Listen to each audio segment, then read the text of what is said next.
The purpose of this video is to disambiguate some of the notions associated with previously introduced Acontextual Model of Cognition in the 5th of the 10-part whiteboard video series in response to received feedback.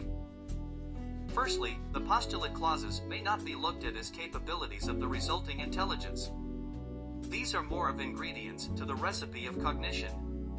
As an analogy, the clauses relate more to sugar than sweetness. For example, the innovation clause refers to the ability of the subject agency to incrementally diverge from the contextualized coordinates within the systemic semantic. This, in aggregation, might result in an opinion, a joke, or the idea behind page algorithm, depending on the object involved. On the other hand, a more radical divergence entailed by the discovery clause might produce a revolutionary thought, a crass joke, or the theory of relativity.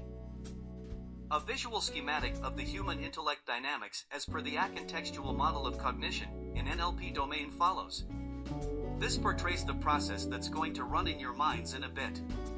Contextualization cycles run on appropriately chunked object segments, in this case, the phrases, to synthesize semantic interpretations. Notice the continually morphing object fed to consecutive iterations of the run. That is the process of semantically consistent interpretations aggregating to generate an algorithm denoting the subjective cognition. For the purpose of explanation, the algorithm may be looked at as the subjective thought inspired by the object, though this is one of the said simplifications. Your individual understandings of the sentence are likely to fall within a common semantic neighborhood, with the implication that your neighbors can readily infer a finite transformational path between your respective algorithms.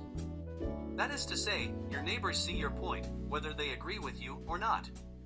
Such an instrumental capability, termed finite persuadability, provides the leverage to various other desired competencies such as an innate motivation for systemic communication, ability to reason with the agents, enhanced human-like learnability, and more.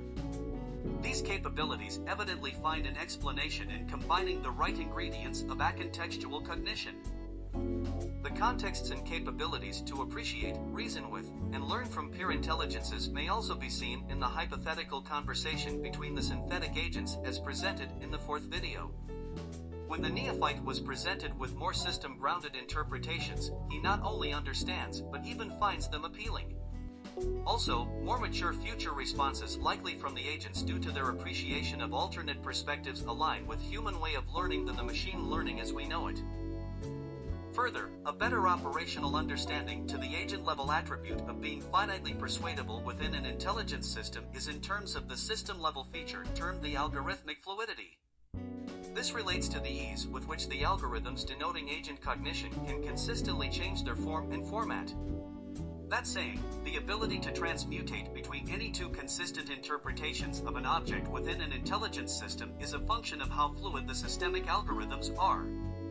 Implied granularity required of the constituents that make up the systemic algorithms offers an intuition to the notion of microalgorithms.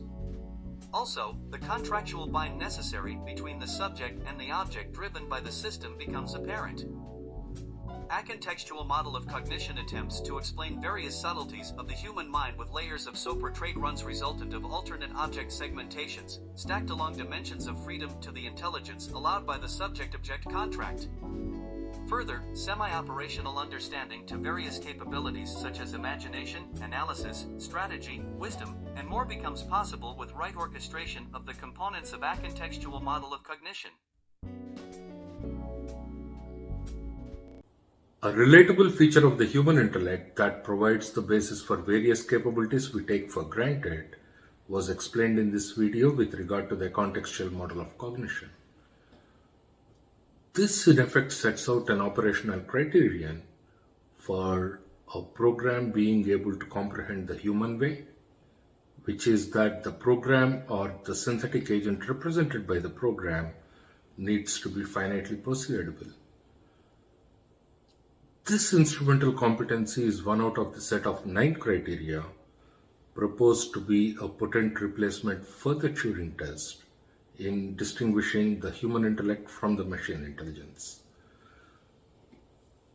The emphasis was more on the operational aspect in this video, with the intent of providing a qualitative feel for this attribute of the intelligence.